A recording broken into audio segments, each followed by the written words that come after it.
Hello दोस्तों, finally season 2 आ चुका है। एंड जैसा कि हमने सीजन 1 के लास्ट में देखा था कि कैसे आर्थर एडवेंचरर बनने के लिए गिल्ड एग्जाम पास करता है और जैस्मिन के साथ अपने नए सफर पर निकल पड़ता है ताकि वो एक्सपीरियंस गेन करके जायरस एकेडमी में एडमिशन ले सके। पर वीडियो में आगे बढ़ने से पहले जिन्होंने भी सीजन 1 पूरा नहीं देखा, डिस्क्रिप्शन पे लिंक है, जल्दी से जाके देखो। अब हम देखते हैं कि आर्थर और जैस्मिन अपना सफर शुरू करते हैं। रास्ते में एक जगह पहुँचने के बाद वो गाड़ी से उतरते हैं और अपने मिशन के बारे में डिस्कस करने लगता है। आर्थर बताता है कि पास के गाँव में कुछ अजीब सा हो रहा है और उनका मिशन उस गांव के अंदर जाकर पता लगाना है कि आखिर वहाँ चल क्या रहा है। और इस मिशन की सबसे जरूरी चीज है कि वो लोग जिंदा रहे चाहे कुछ भी हो जाए। और क्योंकि उनका मिशन सिर्फ गांव के बारे में जानकारी इकट्ठा करना है, इसलिए अगर रास्ते में कोई खतरनाक जंगली जानवर मिलता है तो उनसे उलझने की जरूरत नहीं है। आर्थर फिर सिल्वी से पूछता है कि वो क्या करना चाहते हैं। सिल्वी कहते हैं कि वो पास से कहीं ट्रेनिंग करेंगे जब तक वो वापस नहीं आ जाता। वैसे भी इस मिशन में वो बहुत बोर हो जाएंगे, इसलिए थोड़ा ट्रेनिंग करना ही सही होगा। आर्थर कहता है कि जैसे ही वो वापस आएगा वो उसे तुरंत बता देगा। अब फाइनली आर्थर और जैस्मिन गांव की तरफ बढ़ने लगता है। थोड़ी देर चलने के बाद वो नोटिस करते हैं कि गांव की तरफ जाने वाले पैरों के निशान बहुत ज्यादा है, लेकिन वापस आने वाले निशान बहुत कम है। दोनों समझ जाते हैं कि इन सब चीजों में माथामारी करने से बेहतर है गांव को एक बार अच्छे से जांच करके यहाँ से निकल जाना। इसीलिए वो चुपचाप झाड़ियों के पीछे से देखने लगता है ताकि समझ सके कि अंदर क्या हो रहा है। काफी देर तक देखने के बाद कोई इंसान का नामो निशान नहीं होता। आर्थर सोचता है कि शायद किसी बीस्ट ने उन सब पर हमला किया हो, लेकिन जैस्मिन को ऐसा नहीं लगता क्योंकि बीस्ट के हमले में पूरी जगह बर्बाद हो जाते, पर यहाँ तो एक घर भी नहीं टूटा। तभी उन्हें एक अजीब सा ऑरा महसूस होता है और वो दोनों अंदर जाकर चेक करने का फैसला करते हैं। वहाँ वो देखते हैं कि जमीन से कुछ नीले रंग के क्रिस्टल्स अलग अलग जगह से निकले हुए हैं। जब वो करीब जाकर देखता है तो हैरान हो जाता है क्योंकि हर क्रिस्टल के अंदर लोग फंसे हुए हैं। ये देखकर वो दोनों कंफ्यूज हो जाते हैं। पर तभी अचानक एक लड़की वहाँ आती है जो बिल्कुल ठीक लग रही होती है। वो उसे रोकते हैं और पूछते हैं कि यहाँ क्या हुआ था। अरे भैया, मैं वो कुछ जड़ी बूटियाँ जमा करने बाहर गई थी और जब वापस आए तो सब लोग इस हाल में मिले। मुझे कुछ समझ नहीं आ रहा भैया। अपने दोस्तों और परिवार को क्रिस्टल में फंसा हुआ देखकर वो रो पड़ते हैं। ये सब देखकर आर्थर समझ जाता है कि ये जरूर किसी बीस्ट का काम है। तभी अचानक एक मकड़ी का जाला लड़की के पैर पर चिपक जाता है और उसे हवा में खींच लेता है। और फिर हम देखते हैं कि एक बड़ी सी मकड़ी उसकी तरफ बढ़ती है उसे खाने के लिए। आर्थर तुरंत उसे बचाने के लिए आगे बढ़ता है, लेकिन जैस्मिन उसे रोक देते हैं। मकड़ी लड़की को क्रिस्टल के अंदर सील कर देते हैं और उसे वापस नीचे गिरा देते हैं। फिर उसका ध्यान आर्थर और जैस्मिन पर पड़ता है और उन्हें भी पकड़ने की कोशिश करता है, लेकिन वो दोनों आसानी से दौड़ कर लेते हैं। वो यहाँ से भागने का फैसला करता है क्योंकि उनका मिशन बस जानकारी इकट्ठा करना था। दूसरी तरफ हम दो आदमियों को देखते हैं जो एक अंधेरे कमरे में एक नक्शे को देख रहे होते हैं। वो इंसान, ड्वार्फ्स और एल्व्स के अलायंस को लेकर थोड़े परेशान हैं क्योंकि इससे उनका प्लान खराब हो रहा है। अब दोस्तों, वो लोग क्या प्लानिंग कर रहे हैं ये तो हमें आगे पता चलेगा। फिर उनमें से एक अपना बीस्ट ग्लेड टेक्निक यूज करता है जिससे एक हरे रंग की रोशनी चमक उठती है और मैप पर सबसे पावरफुल एडवेंचरर्स के तस्वीरें दिखाई देते हैं, जिससे उन्हें पता चल जाता है कि उनके रास्ते का सबसे बड़ा कांटा आर्थर और जैस्मिन है। इसलिए वो फैसला करते हैं कि किसी भी कीमत पर उन्हें रोकना ही होगा। इसी बीच आर्थर और जैस्मिन उस मकड़ी से बचकर निकल जाते हैं, लेकिन आर्थर अभी भी कंफ्यूज होता है कि वो चीज आखिर थी क्या। जैस्मिन बताते हैं कि उस बीस्ट को अराकने कहते हैं और वो उन टॉप 5 बीस्ट में से एक है जिनका सामना वो कभी नहीं करना चाहते। वो कहते हैं कि अपनी पूरी जिंदगी में उसने 5 अराकने का सामना किया है और उनमें से सिर्फ एक को ही हरा पाए थे और उसे हराने के लिए भी उनकी पूरी टीम को मिलकर लड़ना पड़ा था। ये सुनकर आर्थर सच में हैरान हो जाता है। वो आगे बताते हैं कि उस फाइट में रेनोल्ड और एलिस भी मौजूद थे और एलिस की हीलिंग मैजिक ही उनकी जीत का कारण बना। अराकने का कर्ज सिर्फ एक एमीटर या फिर उस अराकने को खत्म करने से ही टूट सकता है। इसके अलावा अराकने पर दूसरे स्पेल्स का कोई असर नहीं होता, मतलब ज्यादातर स्पेल्स उस पर काम ही नहीं करते। ये सब सुनकर आर्थर समझ जाता है कि जैस्मिन ने उसे पहले क्यों रोका था, क्योंकि वो जानते थे कि उनके पास उसे हराने का कोई ताकत है ही नहीं। पर हाँ, अराकने धूप से बचकर रहते हैं, इसलिए वो आमतौर पर जंगल या डंजन के अंदर छुपे रहते हैं। जैस्मिन कहते हैं कि अब तक उसने आर्थर को एडवेंचरर बनने के लिए सब कुछ सिखा दिया, सिर्फ जादू और तलवारबाजी ही नहीं बल्कि एक एडवेंचरर के रूप में जिंदा कैसे रहना है वो सब भी। इसलिए वो उससे पूछते हैं कि अब क्या करना चाहिए। आर्थर थोड़ा सोचता है और फैसला करता है कि गिल वापस जाकर रिपोर्ट करना ही सबसे सही रहेगा। लेकिन तभी अराकने, मतलब वो मकड़ी, अचानक उनके पीछे आ जाता है और अपना जादू इस्तेमाल करके उन्हें भी क्रिस्टल में बंद करने की कोशिश करता है। जैस्मिन किसी तरह आर्थर को लास्ट मोमेंट पर धक्का देकर हटा देते हैं और खुद मैजिक सर्कल के अंदर रह जाते हैं और कुछ ही पल बाद वो क्रिस्टल के अंदर सील हो जाते हैं। अराकने सीधा आर्थर पर अटैक करता है, लेकिन आर्थर अपनी तलवार से ब्लॉक कर लेता है और अपनी पूरी ताकत से उस मकड़ी पर हमला करता है। लेकिन जैस्मिन की बात सही होती है, उसकी तलवार उस पर ज्यादा डैमेज नहीं कर पाते। मकड़ी अपने जाले से हमला करता है, लेकिन आर्थर अपने तलवार से उसे ब्लॉक कर लेता है और उसे अपनी पिछले जिंदगी की याद आने लगती है कि कैसे वो उस दुनिया का सबसे ताकतवर राजा था। आर्थर पेड़ पर जंप करता है और सोचने लगता है कि अब क्या किया जाए। वो ये तो मानता है कि सिर्फ तलवारों का इस्तेमाल करके वो उसे कभी नहीं हरा सकता। फिर वो अपने तलवार और फायर मैजिक को एक साथ इस्तेमाल करके उस मकड़ी पर हमला करता है और इस बार वो उसे थोड़ा डैमेज कर पाता है। आर्थर सोचता है कि शायद वो खत्म हो गया, लेकिन अराकने वापस हील हो जाता है। तभी आर्थर को जैस्मिन की बात याद आता है कि अराकने पर जादू का असर नहीं होता, इसीलिए वो अर्थ मैजिक से कई सारे पत्थर के कांटे बनाकर उस पर हमला करता है। अराकने भी गुस्सा हो जाता है और आर्थर पर अटैक करता है। आर्थर डॉज करता है और उसके ऊपर चढ़कर अपनी तलवार को उसके खोपड़ी में घुसा देता है। क्या हाल है मकड़े, कभी 440 वोल्ट के झटके खाए हैं? नहीं खाए? चलो मजे करो फिर। काफी देर तक बिजली के झटके देने के बाद अराकने गिर जाता है। आर्थर नीचे उतरकर जैस्मिन की तरफ देखता है, लेकिन वो अभी भी क्रिस्टल में बंद होते हैं। इससे पता चलता है कि अराकने अभी भी जिंदा है। वो मकड़ी अपनी मैजिक आई से आर्थर को देखने की कोशिश करता है, पर आर्थर तुरंत टाइम फ्रीज कर देता है। चलते हुए वो धीरे से अराकने का शुक्रिया करता है, क्योंकि इस लड़ाई की वजह से उसे अपनी पिछली जिंदगी की याद आ गई। वो आराम से अपना तलवार उठाता है और एक ही हमले में अराकने को खत्म कर देता है। लेकिन इस हमले की वजह से वो बहुत ज्यादा कमजोर पड़ जाता है। आर्थर समझ आता है कि उसे अपनी पुराने फाइटिंग स्टाइल के साथ जादू को कंबाइन करना सीखना होगा। वो जमीन पर बैठकर थोड़ा सांस लेता है। तभी सिल्वी उसके पास आती है और पूछते हैं, आर्थर तुम ठीक तो हो ना? क्या हुआ? मुझे महसूस हुआ कि तुम बहुत ज्यादा गुस्सा हो गए थे। आर्थर कहता है, अरे टेंशन मत लो सिल्वी, मैं बिल्कुल ठीक हूँ। जैस्मिन और बाकी लोग क्रिस्टल से आजाद हो जाता है, लेकिन जैस्मिन आर्थर से बिल्कुल खुश नहीं होते। आर्थर ये बात समझ जाता है और उसे माफी मांगता है, क्योंकि उसने मना करने के बाद भी अराकने से लड़ाई की। जैस्मिन सोचते है कि अब गुस्सा करने का कोई फायदा नहीं है, क्योंकि आर्थर ने अपनी गलती मान ली। लेकिन वो ये बात छुपा नहीं पाते कि वो सच में लाजवाब है, क्योंकि आर्थर ने अकेले उसे हरा दिया। फिर भी आर्थर कहता है कि इतने से कुछ नहीं होगा, वो इससे भी ज्यादा ताकतवर बनना चाहता है। वो कहता है कि वो ऐसी शक्ति चाहता है जिससे वो अपने दोस्तों और परिवार को प्रोटेक्ट कर सके। उसकी कमजोरी की वजह से ही इतने सालों तक उसे अपने माँ बाप से दूर रहना पड़ा था, और न ही वो किसी को बचा पाया जो उसके लिए बहुत जरूरी था। जैस्मिन फिर भी उसे डांटती है कि उसने अपनी जान खतरे में डाले, लेकिन आर्थर कहता है कि जैस्मिन भी उसकी दोस्त है और वो उसे सुरक्षित रखने के लिए कुछ भी करेगा। ये सुनकर जैस्मिन थोड़ी शर्मा जाती है। बाद में वो गिल वापस जाता है और चारों तरफ ये खबर फैल जाती है कि आर्थर ने अकेले एक अराकने को हराया। लूकस को इस पर यकीन नहीं होता और वो सबूत मांगता है। आर्थर समझ जाता है कि मुश्किल है, क्योंकि सिल्वी ने अराकने का माना कोर खा लिया था, लेकिन आर्थर अराकने की आंख निकाल के दिखा देता है। लूकस उसे देखकर हैरान हो जाता है कि उसने पहले कभी ऐसी चीज नहीं देखी। फिर भी अपना एटीट्यूड तो दिखाना पड़ेगा ना, इसलिए कहता है, ये अराकने, ऐसे मकड़ियों से तो मैं बचपन में खेलता था। और इतना कहकर वो वहाँ से चला जाता है।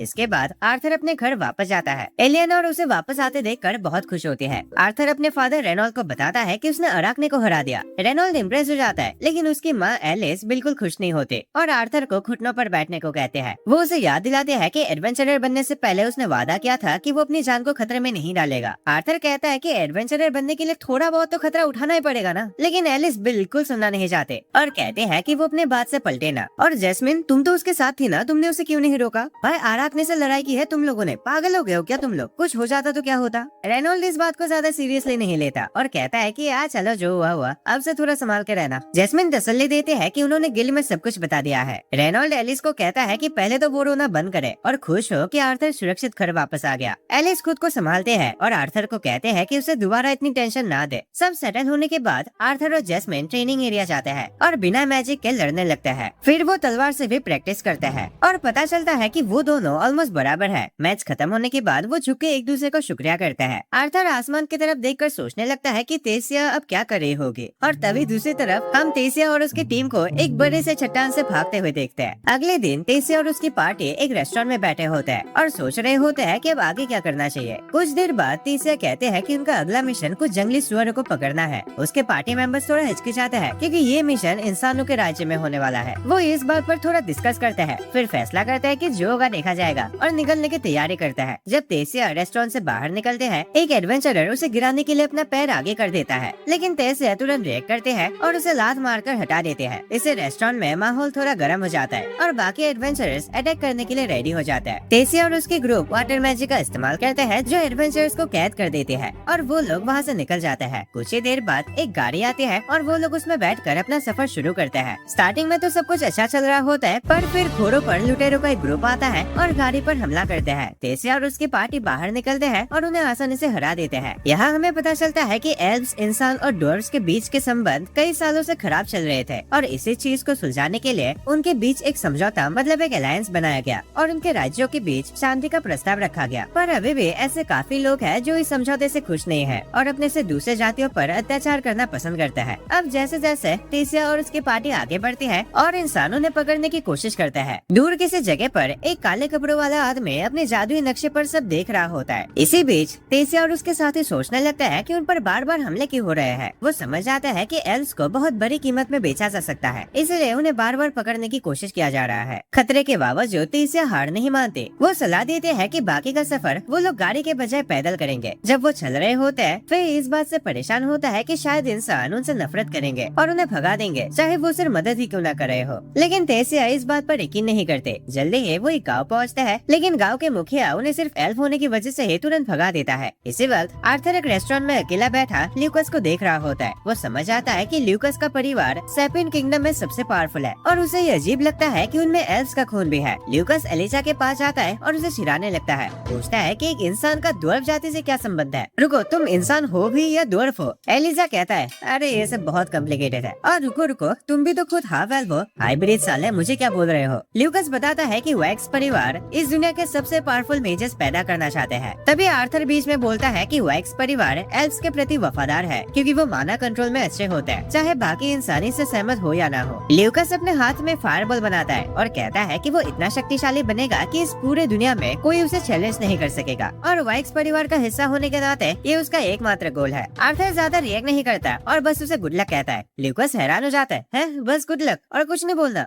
आर्थर कहता है, देखो ल्यूकस, हम दोनों के सपने अलग अलग है और अब मुझे सबसे ज्यादा ताकतवर बनना जरूरी भी नहीं लगता। ये सुनकर एलिजा और ल्यूकस दोनों चुप हो जाते हैं। थोड़ी देर बाद जैस्मिन आते हैं और आर्थर को बताते हैं कि उन्हें अगला क्वेस्ट मिल गया है। वो बताते हैं कि ये सफर बहुत लंबी होगी, लेकिन आर्थर कहता है कि मजेदार लग रहा है। इसी बीच तेसिया और उसकी पार्टी शहर में मानव बीस्ट के बारे में जानकारी निकालने की कोशिश करते हैं, लेकिन कोई उन्हें कुछ नहीं बताता। तेसिया दुखी हो जाते हैं और रो पड़ते हैं। फिर समझाता है, अरे इतना मत सोचो, इंसान अगर एल्व्स के देश में आते तो हम भी वैसा ही करते ना, ये कोई बड़ी बात नहीं है। तभी एक फल तेसिया के सर पर गिरता है। वो देखते हैं कि उन बच्चों ने फेंका था और उन्हें डांटने वाले होते हैं, लेकिन वो बताते हैं कि जिस स्वर को वो लोग ढूंढ रहे हैं वो पूर्व दिशा से आ रहा है। सब हैरान हो जाता है। तभी दूसरी तरफ वो दो काले कपड़ों वाले आदमी अपने जादुई नक्शे में तेसिया को देख रहे होते हैं। वो कहते हैं कि तेसिया खुद उतनी इम्पोर्टेंट नहीं है, लेकिन भविष्य में वो क्या बनेगी ये इम्पोर्टेंट है, क्योंकि वो एल्फ किंगडम की प्रिंसेस है। वो सोचते हैं कि तेसिया को मारने से इंसान और एल्व्स के बीच दोबारा जंग शुरू हो जाएगी, इसीलिए वो उस पर अटैक करने की प्लानिंग करता है। तभी एक बड़ा सा माना बीस्ट वहाँ आता है और सीधा उन पर हमला करता है, लेकिन वो किसी तरह दौड़ कर लेते हैं। वो सब मिलकर इस माना बीस्ट पर लगातार हमले करते हैं। इतनी मेहनत के बाद उन्हें लगता है कि बीस्ट मर चुका होगा, लेकिन वो हैरान हो जाते हैं जब वो देखते हैं कि बीस्ट अभी भी जिंदा है। वो फिर से हमले करते हैं, लेकिन इस बार कोई असर नहीं होता। सुअर समझ चुका होता है और एक शील्ड बनाकर उनके सारे अटैक्स ब्लॉक कर देता है। और हाँ दोस्तों, इस सुअर का हमला असल में उन काले कपड़ों वाले लोगों ने प्लान किया था, ताकि तेसिया इंसानों के देश में खत्म हो जाए और तीनों देशों के बीच का अलायंस टूट जाए। तेसिया और उसकी टीम समझ जाते हैं कि उनका मैजिक अब काम नहीं कर रहा, इसलिए वो सिर्फ डॉज करते हुए भागने लगता है। भागो, ये क्या मुसीबत के चढ़ पीछे पड़ गया, साला मरता ही नहीं है। इस हंगामे के बीच व्यू पर एक पत्थर का टुकड़ा जोर से लगता है और वो सीधा सुअर के सामने गिर जाते हैं। फिर तुरंत वाटर मैजिक इस्तेमाल करता है और व्यू को खींचकर एक सेफ जगह ले आता है। फिर कहता है कि उन्हें यहाँ से निकलना चाहिए, लेकिन तेसिया एक प्लान बनाती है। सबसे पहले फे छाड़ा बनेगा। वो वाटर मैजिक से सुअर पर हमला करता है ताकि वो उसके पीछे आए। जब बीस्ट सही पोजीशन में आ जाता है, व्यू अर्थ मैजिक से नीचे जमीन में एक गड्ढा बना देते हैं। सुअर उसमें गिर जाता है और ट्रैप हो जाता है। अब तो तू गया बेटा। फिर तेसिया अपने विंड मैजिक से पत्थर उठाकर सुअर पर गिरा देते हैं और उसे वही दबोच लेते हैं। तेसिया सोचते हैं कि अब सब खत्म हो गया, लेकिन माना बीस्ट गड्ढे से बाहर निकल आता है और फे और व्यू की तरफ बढ़ता है। तेसिया तुरंत विंड मैजिक से दोनों को साइड में हटा देते हैं। वो सोचते हैं कि उसने जो किया वो सही था, बिल्कुल वैसे ही जैसे आर्थर करता। आर्थर के बारे में सोचकर वो पुरानी यादों में खो ही जाते हैं। अबे ओ लड़की, पहले सुअर के बारे में तो सोच लो। तभी फे वाटर मैजिक का इस्तेमाल करके उसे बचा लेते हैं। फे और व्यू सोचते हैं, तेसिया हमें पीछे हटना होगा यार, ये चीज हमारे बस की नहीं है। लेकिन तेसिया अभी भी उस सुअर को खत्म करना चाहते हैं। पर तेसिया, तुम्हारा माना खत्म हो चुका है, हम कैसे लड़ेंगे उस जानवर से? तभी तेसिया को आर्थर का सिखाया हुआ वो टेक्निक याद आता है। वो अपने आसपास से माना एब्जॉर्ब करना शुरू करते हैं। जब माना बेस्ट उसकी तरफ हमला करता है, वो एक ही मुक्के से उसे तुरंत गिरा देते हैं। फे और व्यू अपने आंखों पर यकीन नहीं कर पाते और समझ आते हैं कि उसने माना से अपने बॉडी को ताकतवर बना लिया था। वो दोनों काले कपड़ों वाले आदमी ये देखकर समझ आता है कि जितना सोचा था तेसिया उससे भी ज्यादा ताकतवर है, इसलिए वो फैसला करता है कि अगली बार इससे भी भयंकर माना बीस भेजेंगे। बीस को हराने के बाद तेसिया और उसकी पार्टी गाँव के मुखिया को बताने जाता है, पर गाँव के मुखिया उन्हें शुक्रिया भी नहीं करता, जिससे तेसिया बहुत छिड़ जाते हैं। अब इंसानों से तुम क्या ही उम्मीद कर सकते हो। तब वो उन दो बच्चों को देखते हैं जो उनका शुक्रिया करता है। इसी वक्त वीरोन सिंथिया से बात कर रहा होता है और हमें पता चलता है कि वो असल में तेसिया पर नजर रखे हुए था और सुअर के साथ उस लड़ाई के बारे में भी उसे बताता है। सिंधिया कहते हैं कि इसमें कोई हैरान होने वाली बात नहीं है, क्योंकि तेसिया वीरियन की पोती है, उसके लिए एक सुअर को मारना कौन सी बड़ी बात है। वीरियन कहता है कि उसकी जीत का क्रेडिट उसके दोस्तों को भी जाता है, खासकर आर्थर को। कुछ देर बाद तेसिया और उसकी टीम रेस्टोरेंट में बैठे होते हैं। तेसिया कहते हैं कि वो और फे जल्दी ही जायरस शहर वापस जाएंगे। वो वियो से पूछते हैं कि वो क्या करेंगे। वियो कहते हैं कि वो भी जायरस जाएंगे क्योंकि वो आर्थर से मिलना चाहते हैं। तेसिया कहते हैं अच्छा आर्थर से एक मिनट, तुम आर्थर को कैसे जानते हो? क्या कैसे जानते हो? उसके साथ ही तो जायरस गए थे, मैं भूल गए क्या? फे कहता है कि वो और वियो तो उसके घर भी गए थे, जहाँ उन्होंने केक भी खाए थे जो कि बहुत टेस्टी था, और एलियनोर कितनी प्यारी थी। यार चीटिंग करते हो तुम दोनों, मुझे भी उससे मिलना है। असल में आर्थर के जाने के बाद तेसिया उसे आज तक नहीं मिले, क्योंकि उसे पता ही नहीं था वो जायरस में कहाँ है। कुछ देर बाद तेसिया आर्थर के घर के सामने खड़े होते हैं और बहुत ज्यादा नर्वस होते हैं। कैसे हो आर्थर? मैंने तुम्हें कितना मिस किया, कहीं मुझे भूल तो नहीं गए? नहीं यार, ऐसी हरकतें करूंगा तो वो सही में भूल जाएगा। तभी एलिस और एलियनोर अचानक उसकी तरफ आते हैं। तेसिया इतने घबरा जाते हैं कि वो वहाँ से भाग ही जाते हैं। अभी भी सोच रहे होते हैं कि आर्थर कहाँ है। सो दोस्तों, आज के लिए बस इतना है। अभी सिर्फ 2 ही एपिसोड रिलीज हुए हैं, तो तुम लोग को थोड़ा वेट करना होगा। अब जब तक तुम ये वीडियो देख रहे होंगे, क्या पता तब तक आ जाए एपिसोड 3। मैंने सोचा था कि इसी वीडियो में एक साथ एपिसोड 3 भी एक्सप्लेन कर देता हूँ, लेकिन फिर आज तुम्हें ये वीडियो देखने को नहीं मिलता और टाइम लग जाता है ना दोस्तों बनने में, इसलिए। और तुम लोग जो कमेंट्स में भड़ास निकाल रहे थे भाई, इसलिए जल्दी वीडियो डालना पड़ा। अभी तो बस शुरुआत है दोस्तों, आगे जो धमाका होने वाला है बाप रे। No spoilers. वैसे वीडियो पसंद आए तो लाइक कर देना, एंड 500 कमेंट्स का टारगेट है, उसे भी पूरा कर देना दोस्तों। अगर तुम्हें ऐसे ही मैजिकल ओवरपावर टाइप के एनिमेस देखना पसंद है, देन स्क्रीन पे शो हो रहे उन वीडियोस पे क्लिक करो, या फिर चैनल पे जाके भी तुम चेकआउट कर सकते हो दोस्तों। सारे वीडियोस वैसे टाइप के होते हैं, और जितने भी भाई लोग यहाँ तक देख रहे हो, चैनल को सब्सक्राइब करके रखना ताकि तुम ऐसे मजेदार वीडियोस मिस ना करो। एंड मैं तुम्हें मिलता हूँ एक और नए वीडियो में। बाय।